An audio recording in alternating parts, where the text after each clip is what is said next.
story begins with Rose sending Andre a location to meet her. Andre, in a phone conversation, walks through an empty, all-white neighborhood. Suddenly spooked, Andre decides to cut the call short. Feeling discomfort and unease, he quickens his pace. Jeremy, wearing a mask, emerges from the shadows and captures Andre. He is forcibly subdued and placed in the trunk of a car. Chris, a talented African-American photographer, in his apartment, is getting ready for a weekend getaway with his girlfriend Rose to their family estate. As he shaves and preps, Rose arrives, and they share some playful banter while petting his dog Sid and picking out snacks for their trip.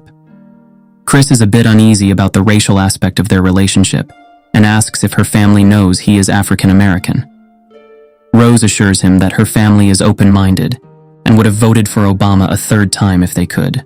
Looking fresh and sharp, the couple embarks on their journey. In the car, they engage in a light-hearted conversation, momentarily distracted by a call from Chris's friend Rod, who works at the airport as airport police, TSA. Rod's humorous complaints about work turn into playful banter as he flirts with Rose on loudspeaker, finally warning Chris about visiting a white girl's house. Their journey takes a dark turn when they hit a deer on the road. Chris, compassionate and haunted by personal trauma, goes to check on the injured animal. The encounter triggers painful memories of his mother's death in a hit-and-run accident. The arrival of a police officer further intensifies the unease, as Chris, despite not being the driver, is asked for his ID. Chris and Rose arrives at the estate. He's greeted by Rose's parents, Dean and Missy, who try their best to make Chris feel at ease. The family also includes two black servants, Walter and Georgina, who, as we later discover, are actually Rose's grandparents. The conversation takes an unsettling turn as they discuss hitting a deer, with Dean expressing a disturbing willingness to kill all the deer in the world. Dean then gives Chris a tour of the estate, emphasizing its privacy by pointing out the lack of neighbors nearby. The nearest house is across the lake. Before dinner, the group gathers for drinks, attempting to ease the tension. However, Dean's interest in Chris becomes apparent as he delves into personal aspects of Chris's life. The unease grows as Missy, Rose's psychiatrist mother, offers to help Chris with his smoking problem through hypnotics. He refuses, and the interrogation continues, probing into Chris's past, especially his mother. Trying to maintain politeness, Chris brushes off the probing questions, but the discomfort is evident. They tell him about the annual gathering, something Chris was completely unaware of. Rose tries to act forgetful as she didn't mention it to Chris. At dinner, Jeremy, Rose's loud brother, takes center stage with stories. He tells Chris embarrassing tales of Rose's first kiss, swiftly changing the subject to his passion for MMA. Acting drunk, Jeremy attempts to playfully choke-hold Chris. Unfazed, Chris swiftly pushes him away, prompting Missy, Rose's mother, to intervene and remind Jeremy to behave.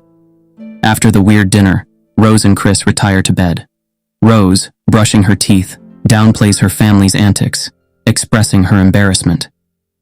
Chris, understanding and supportive, reassures her that it's nothing to worry about.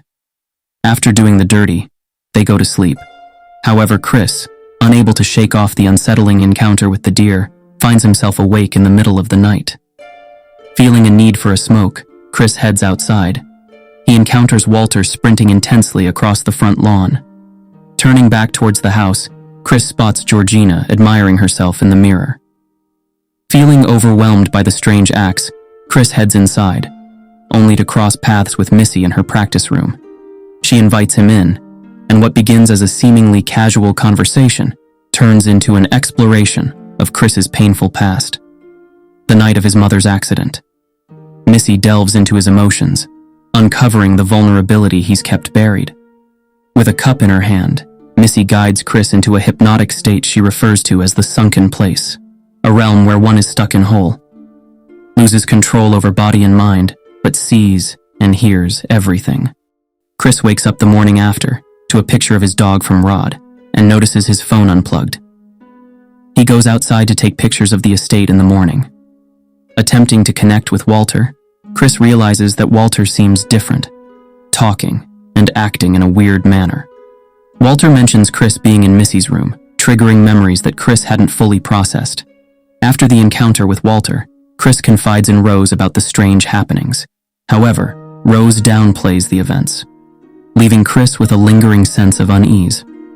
As guests arrive for the annual gathering, they subject Chris to endless interrogations about his physical abilities and skills, including golf and his prowess in bed. The white guests treat him as an anomaly, an object of fascination. Growing tired of the scrutiny, Chris escapes to take pictures and encounters Andre, the only other black person present. Andre, now Logan King, a white man, attempts an awkward fist bump with Chris, who feels everything is out of place. Running from the crowd, Chris engages in a conversation with Jim Hudson, a blind art dealer, finding common ground in their shared passion for photography. The room falls silent as Chris retreats upstairs to the bedroom, discovering his phone unplugged. Suspecting Georgina, who has been acting strangely, Rose dismisses his concerns, but Georgina appears to apologize, ending up in tears while laughing when Chris brings up his unease with all these white people around him. Using his remaining battery, Chris calls Rod, explaining the weird events. Rod, with his humor, warns Chris to get out before he becomes a sex slave, highlighting the absurdity of the situation. Rose leads Chris back to the guests, who inquire about the experience of being black in the current era. Passing the question to Andre, now Logan King, Chris takes a photo with a flash, triggering a shocking response. Andrea, jumping at Chris, urges him to leave the place and get out. The Armitage family and other guests downplay the incident, attributing it to a seizure. Chris doesn't buy the story they're selling, questioning the explanation, sensing a deeper, more sinister reality beneath the surface of the gathering. Rose suggests a walk to ease Chris's mind, but he is bent on leaving immediately, convinced that what happened to Andrea was not a seizure. Despite Rose's attempts to reassure him, he lets her know everything feels off, and they agree to leave the estate together. Back at the estate, the Armitage family host a silent auction, with Chris as the unsuspecting item up for bidding. The bids escalate to an astonishing $10 million, and the winner is revealed to be Jim Hudson. As Chris and Rose encounter the departing guests, they bid Chris farewell in a manner that seems unusually final. Chris receives a call from Rod, who identifies Logan King as Andre from the hood, confirming Chris's suspicions. Rod humorously suggests they are using Andrea as a sex slave, and the call abruptly ends. More determined than ever to leave, Chris packs his belongings and, while searching for his camera, discovers pictures of Rose with numerous black lovers, including Walter and Georgina. Chris confronts Rose, demanding the car keys. Rose, pretending to be unable to find them, stalls, and Chris, fed up with the act, insists he isn't staying. Chris attempts to leave, but the Armitages block the door. Frustrated, Chris demands the keys, and as Rose feigns helplessness, he realizes he isn't going anywhere. In a fit of anger, he fights his way towards the door, only to be dropped like a log by Missy's hypnosis. Jeremy and Dean transport Chris to the basement, where he is trapped in the sunken place, aware of his surroundings but with no control over his body or mind. Meanwhile, Rod, worried about Chris's silence, checks up on him, finding no response. Concerned about Chris's disappearance and learning of Andrea's missing status, Rod goes to the police with a bizarre and disturbing story about sex slavery and body snatching. The police dismiss his claims, treating them as a joke. In the basement, Chris is forced to watch a chilling commercial featuring Roman Armitage, Dean's father, explaining the horrifying process of transferring the consciousness of elderly white individuals into the bodies of young black men.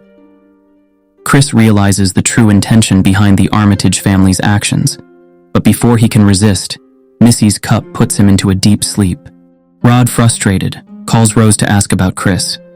Rose tells Rod he left in a taxi. Rod, upon asking more questions, finds out Rose is lying. Eager to catch her in the lie, he tries to record the whole conversation, but Rose smartly throws him off by flirting and accusing him of wanting her sexually. He hangs up the phone without any information. Jim Hudson, calling in from the hospital, explains the procedure awaiting Chris. Hypnotizing the victim, they enter the sunken place, making the mind vulnerable. Then, during the operation, they transplant the elder's brain into the younger body, Chris's body. Realizing the severity of the situation, Chris questions why they specifically use black people. Jim cites their physical attributes, but emphasizes his desire for Chris's photographic eyes only. In a moment of desperation, Chris scratches away the leather chair, stuffing both ears with the material. This smart move prevents him from falling into the sunken place again, as he can't hear the hypnotic sound from Missy's cup. As Dean prepares for the operation, Jeremy is tasked with fetching Chris. Unaware that Chris is still awake, Jeremy lets his guard down, and Chris seizes the opportunity, hitting Jeremy in the head with a heavy ball, rendering him unconscious. Dean, growing impatient, checks on Jeremy, only to encounter Chris in the hallway. Chris impales Dean with a deer head hanging in the basement. Moving towards the door to escape, Chris encounters Missy, Rose's mother, attempting to use the cup to put him back into the sunken place. Failing in her attempt, she resorts to violence, stabbing Chris with a letter opener. Unfazed, Chris retaliates, emotionless, and stabs Missy in the neck. Jeremy, now conscious, confronts Chris at the door. Jeremy puts Chris in a chokehold, almost rendering him unconscious. Chris manages to turn the tables, stabbing Jeremy in the leg with a fireplace poker, and ultimately finishing him off. With the keys to the car in hand, Chris is now determined to escape the estate. As the chaos unfolds, Rose remains lost in her music. Driving the car out, Chris accidentally runs over Georgina, the noise from the crush, finally snapping Rose out of her detached state.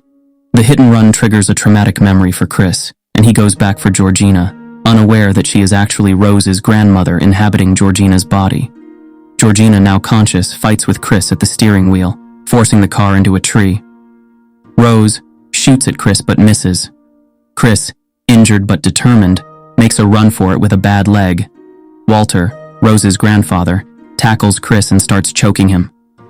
Chris, remembering the effectiveness of the flash, uses it to bring Walter back to his senses. Walter asks for the gun, and Rose hands it over. Walter shoots Rose in the stomach and then shoots himself in the head.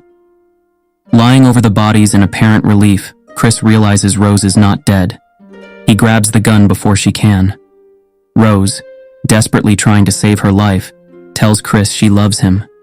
Chris, skeptical, chokes her, but stops when she starts smiling.